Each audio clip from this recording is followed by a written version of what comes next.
ونصلي على رسول الكريم أما بعد أعوذ بالله من الشيطان الرجيم بسم الله الرحمن الرحیم. شروع کرتا ہوں اللہ کے نام سے جو بڑا مہربان نہایت ہی رحم کرنے والا ہے. بسم اللہ الرحمن الرحیم. سورۃ بقرہ کی شروعات ہے. سورہ بقرہ یہاں سے شروع ہو رہی ہے. اس کی ابتدا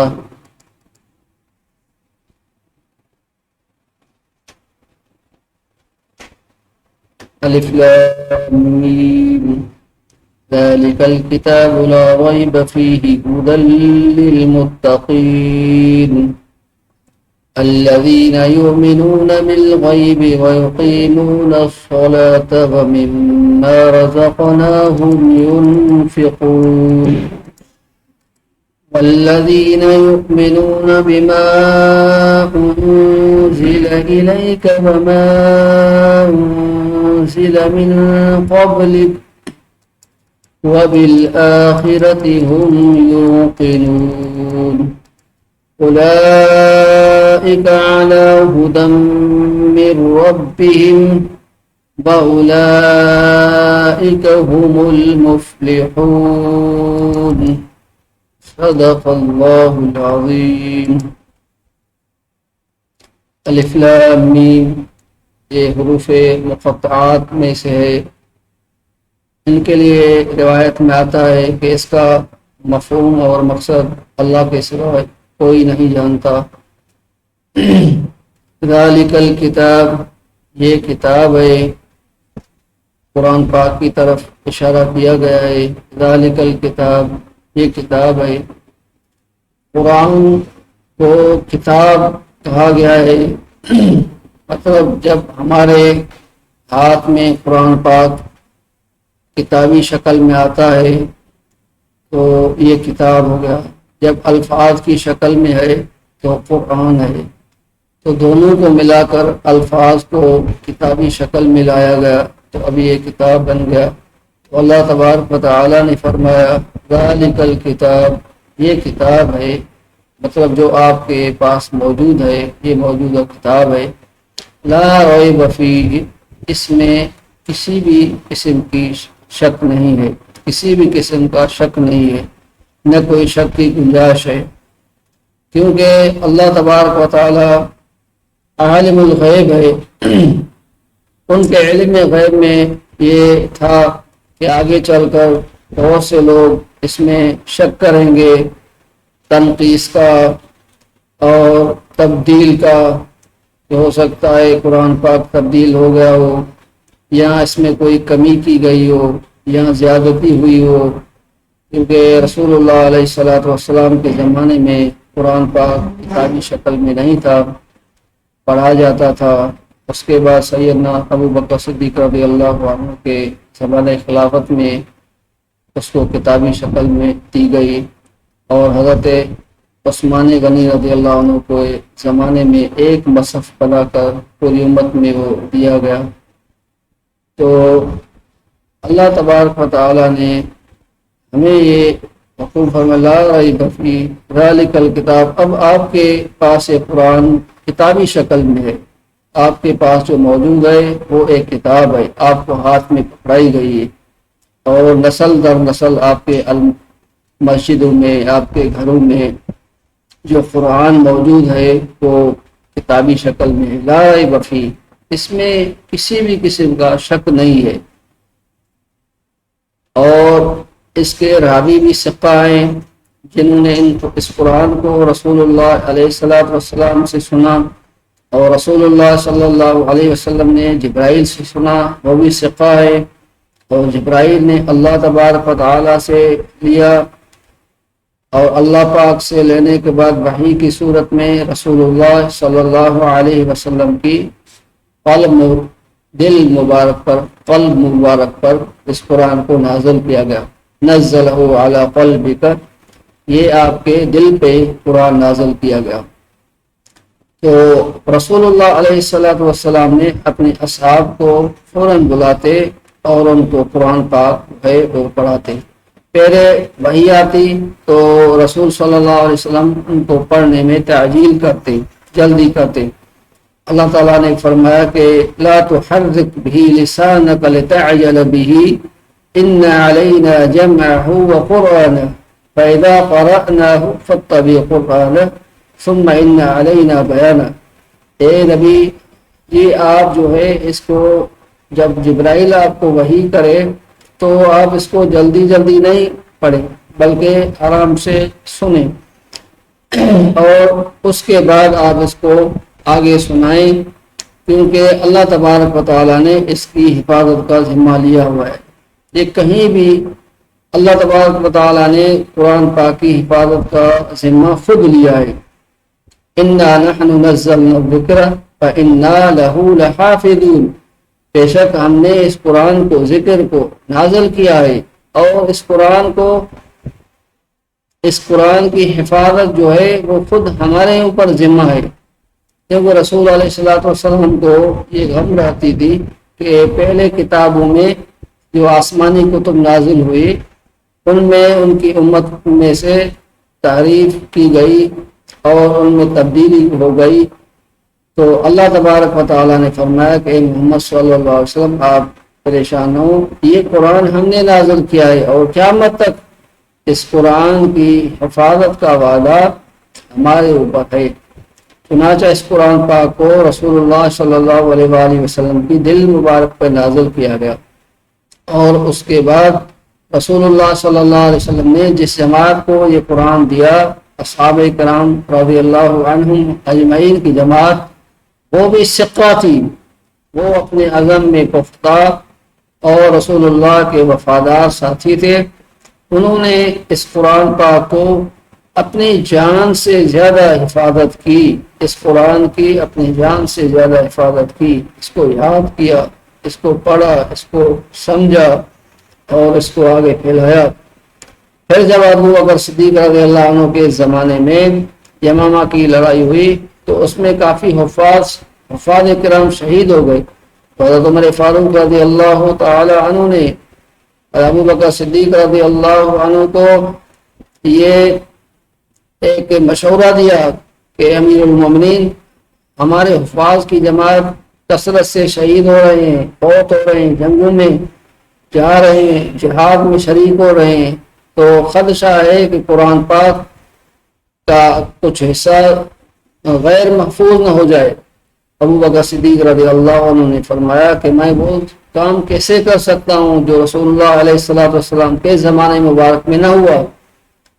چنانچہ کچھ وقت کے بعد حضرت ابو بکر صدیق رضی اللہ عنہ کے دل مبارک پر، سینہ مبارک پر اللہ تعالیٰ نے شرح صدر فرمایا، اور حضرت ابو بکر صدیق رضی اللہ عنہ نے حضرت زید رضی اللہ عنہ اور کچھ اصحاب کرام کی ایک جماعت بنائی، جس جماعت کے ذریعے سے اس قرآن پاک کو محفوظ کیا گیا، جس جماعت نے اس قرآن پاک کو محفوظ کرنا شروع کر دیا۔ کچھ جماعت اصحاب کرام کی جماعت، انہوں نے اس قرآن کو لکھنا شروع کیا، چاہ کے اس قرآن کو لکھتے گئے اور پورا قرآن پاک ایک محفوظ صورت میں ہو گیا۔ تو اللہ تبارک و تعالیٰ نے فرمایا کہ لا ریب فی، اس میں کسی بھی قسم کی شک کی گنجائش نہیں ہے، یہ پاک کتاب ہے جو آپ کو کتابی صورت میں دی گئی ہے، اس میں کسی بھی شک کی گنجائش نہیں ہے۔ ہدی للمتقین، یہ ہدایت کرتا ہے کون؟ قرآن۔ ہدن کا مقصد ہوتا ہے سیدھا راستہ دکھانا، وہ منزل اور وہ راستہ جو انسان کو کسی منزل مقصود پر پہنچائے۔ ہدن، وہ راستہ کون سا ہے؟ وہ سیدھا راستہ، وہ اللہ کی طرف پہنچنے کا راستہ ہے۔ ہدن للمتقین، ان لوگوں کے لیے جو متقی ہیں، پرہیزگار ہیں۔ مطلب قرآن ایک پاک ہے اور قرآن میں ایک نورانیت ہے، وہ اس دل پہ اور اس قلب پر کھلتا ہے جو گناہوں سے پاک ہو، اور اس انسان کو سیدھا راستہ سجاتا ہے جو انسان گناہوں سے بچتا ہو۔ گناہوں سے بچنے والے کو سیدھا راستہ قرآن جلدی میں دکھاتا ہے۔ ہدی للمتقین الذین یؤمنون بالغیب، وہ متقی لوگ کون سے ہیں، ان کی اوصاف کیا ہیں؟ الذین، یہ وہ لوگ ہیں، یؤمنون بالغیب، جو غیب پر ایمان لاتے ہیں۔ یؤمنون بالغیب، غیب پر ایمان لاتے ہیں۔ غیب کیا ہے؟ وہ چیزیں جو ہمارے آنکھوں سے پوشیدہ ہے، جو ایمانیات میں سے ہے، جو ہم دل سے اور مانتے ہیں اور زبان سے اس کا اقرار کرتے ہیں، اس کو غیب کہا جاتا ہے۔ جیسے اللہ کی ذات ہے، اور فرشتے ہیں، اور آخرت کا دن ہے، اور قبر ہے، منزل ہے، یوم حساب ہے، اور یوم الآخرت ہے، اور جنت ہے، دوزخ ہے، تقدیر ہے۔ یہ ساری چیزیں غیب کہلاتی ہیں، جو ہمارے آنکھوں سے اوجھل ہوں، پوشیدہ ہوں۔ ان پر ایمان لانا یہ متقی لوگوں کی پہلی صفت ہے۔ الذین یؤمنون بالغیب ویقیمون الصلاۃ، اس کے بعد نماز کو قائم کرتے ہیں۔ وہ جو غیب پر ایمان لانا ہے وہ ایمان ہے۔ ایمان انسان کے دل اور دماغ میں ہوتا ہے، اور عبادات انسان بدن سے ادا کرتا ہے۔ اس لیے رسول اللہ صلی اللہ علیہ وآلہ وسلم سے عرض کی گئی، جبرائیل علیہ السلام، مشکوٰۃ شریف میں یہ حدیث ہے کہ جبرائیل علیہ السلام رسول اللہ صلی اللہ علیہ وآلہ وسلم کے سامنے آ کر بیٹھ گئے، اور اصحاب کرام رضی اللہ عنہ اجمعین فرماتے ہیں کہ ہم ان کے چہرے پر مسافر کے اثر بھی نہیں دیکھتے تھے کہ یہ مسافر ہے، نہ گرد آلود ہے، نہ کوئی کپڑے ایسے پرانے ہیں، بالکل صاف ستھرا، اور مدینے کا باشندہ بھی نہیں لگ رہا تھا۔ ہم عجب میں تھے کہ کون آدمی ہے، لیکن وہ رسول اللہ علیہ السلام کے سامنے اپنے جو ہے راقبۃ، وہ اپنے عطیات کی صورت میں آ کر رسول اللہ علیہ السلام کے سامنے بیٹھ گئے اور عرض کیا، مل ایمان یا رسول اللہ، اے اللہ کے رسول، ایمان کیا ہے؟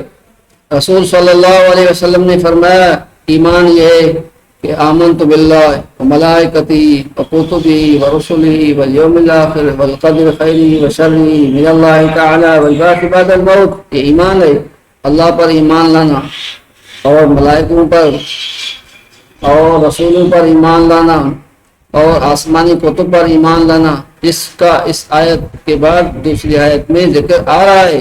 ہم وہ آیت پڑھنے والے کہ آسمانی کتابوں پر ایمان لانا اور آخرت کے دن پر ایمان لانا، وہ بھی پیچھے والی آیت میں اس کا بھی ذکر آ رہا ہے، وبالآخرۃ ہم یوقنون۔ تو یہ اور موت کے بعد زندہ ہونا، اس پہ ایمان لانا، اور بھلی اور بری تقدیر اللہ کی طرف سے ہوتی ہے، اس پر ایمان لانا۔ رسول اللہ صلی اللہ علیہ وسلم نے فرمایا کہ یہ ایمان ہے۔ پھر عرض کیا، مل اسلام یا رسول اللہ، اسلام کیا ہے اللہ کے رسول؟ رسول صلی اللہ علیہ وسلم نے فرمایا کہ اسلام یہ ہے کہ ان تشہد اللہ الہ الا اللہ وان محمد رسول اللہ، آپ اس کی شہادت دیں کہ اللہ کے سوائے کوئی عبادت کے لائق نہیں، محمد صلی اللہ علیہ وسلم اللہ کے رسول ہیں۔ اور دوسرا، نماز قائم کرنا، اور روزے رکھنا، اور حج بیت اللہ کرنا، اور اگر صاحب نصاب ہو تو زکوٰۃ ادا کرنا، یہ اسلام ہے۔ مطلب ایمان جو ہے وہ انسان کے اعتقاد کے ساتھ، یقین کے ساتھ ایمان کا معاملہ ہوتا ہے، وہ یقین ہے جو دل میں ہوتا ہے۔ اور اسلام جو ہے وہ بدن کے ساتھ انسان کا تعلق ہوتا ہے، کہ جو بدن سے نکلنے والے اعمال ہوتے ہیں وہ اسلام ہے، ارکان اسلام، اس لیے کہا ارکان اسلام۔ تو اس آیت میں فرمایا گیا، الذین یؤمنون بالغیب، مومن وہ ہے جو غیب پہ ایمان لاتے ہیں، ویقیمون الصلاۃ، اور نماز کو قائم کرتے ہیں، ومما رزقناہم ینفقون، اور جو ہم نے ان کو رزق دیا ہے اس میں سے اللہ کی راہ میں خرچ کرتے ہیں۔ رزقنا ہم نے جو رزق دیا ہے، کیونکہ روزی دینے والے بھی اللہ ہیں، اللہ کی ذات روزی دینے والی ہے، اس نے دیا ہوا ہے، اس میں سے اللہ کی راہ میں خرچ کرنا۔ ينفقون، وہ اللہ کی راہ میں انفاق فی سبیل اللہ، انما الصدقات للفقراء والمساکین، یہ جس طرح صدقات کے جو ہے وہ دیے گئے راستے ہیں، ان میں خرچ کریں تو اللہ کے راستے میں خرچ کرتے ہیں، مطلب زکوٰۃ بھی دیتے ہیں، خیرات بھی دیتے ہیں، صدقات بھی دیتے ہیں، اللہ کی راہ میں اللہ کے نام پر دیتے ہیں، ينفقون، خرچ کرتے ہیں۔ والذین یؤمنون بما انزل الیک، اور اس پر ایمان لاتے ہیں، بما انزل الیک، جو نازل کیا گیا ہے آپ کی طرف۔ حضرت محمد صلی اللہ علیہ وسلم کے اوپر کیا نازل فرمایا؟ یہ قرآن پاک ہے۔ اس آیت میں اشارہ ہے کہ اس پر ایمان لانا بھی وہ ایمانیات میں سے ہے کہ قرآن کو اللہ کی سچی کتاب مانے۔ وما انزل من قبلک، اور جو آپ سے پہلے نازل کیا گیا اس پر بھی وہ ایمان لاتے ہیں، مطلب جو رسول اللہ صلی اللہ علیہ وسلم سے پہلے جو کتب آسمانی الہامی کتابیں نازل کی گئی ان کو بھی اعتقادی طرح سے ماننا وہ ایمان کا حصہ ہے، لیکن ان پر عمل نہیں کیا جائے گا، عمل صرف اور صرف قرآن پہ ہوگا، کیونکہ وہ منسوخ عن الحکم اور منسوخ عن التلاوت ہیں، وہ جو آسمانی کتب ہیں وہ منسوخ ہو گئی ہیں۔ تو توریت، زبور، انجیل، یہ ساری آسمانی کتاب اپنے اپنے زمانے میں برحق تھی، ان پر ایمان لانا ضروری ہے، اور اس کے ساتھ قرآن پر ایمان لاتے ہیں لیکن عمل قرآن پہ کیا جائے گا۔ وما انزل الیک، بما انزل الیک، جو آپ کے اوپر نازل کی گئی ہے، نزل علیک الکتاب بالحق مصدقا لما بین یدیہ من التوراۃ، تو یہ جو قرآن ہے وہ ایسی کتاب ہے جو پہلے آسمانی کتابوں کی بھی تصدیق کرتی ہے کہ وہ اپنے زمانے میں وہ جو کتب الہامی تھی جو اس زمانے میں انبیاء پر نازل کی گئی، وہ چاہے آسمانی کتب تھی یا صحائف تھے، وہ اپنے اپنے زمانوں میں برحق تھے اور ان کا اللہ کی طرف سے نازل ہونا حق تھا، یہ ہمیں ماننا ہے، لیکن ان کی تلاوت اور ان کے احکامات منسوخ ہیں، اس پہ عمل نہیں کیا جائے گا۔ وَبِالْآخِرَةِ هُمْ يُوقِنُونَ، اور وہ آخرت کے دن پر ہم یوقنون، یقین کرتے ہیں کہ آخرت جو ہے، آخرت کو آخرت اس لیے کہا جاتا ہے وہ پیچھے آنے والی ہے، جیسے آخر ہم کہتے ہیں اول آخر، تو یہ آخرت ہے، پیچھے آنے والی ہے۔ تو پیچھے آنے سے مراد ہے جب انسان کی زندگی دنیا کی ختم ہو جائے گی تو اس کے بعد آخرت کے مناظر شروع ہو جائیں گے، اس میں سب سے پہلی منزل قبر ہے، عالم برزخ بھی اس کو کہا جاتا ہے۔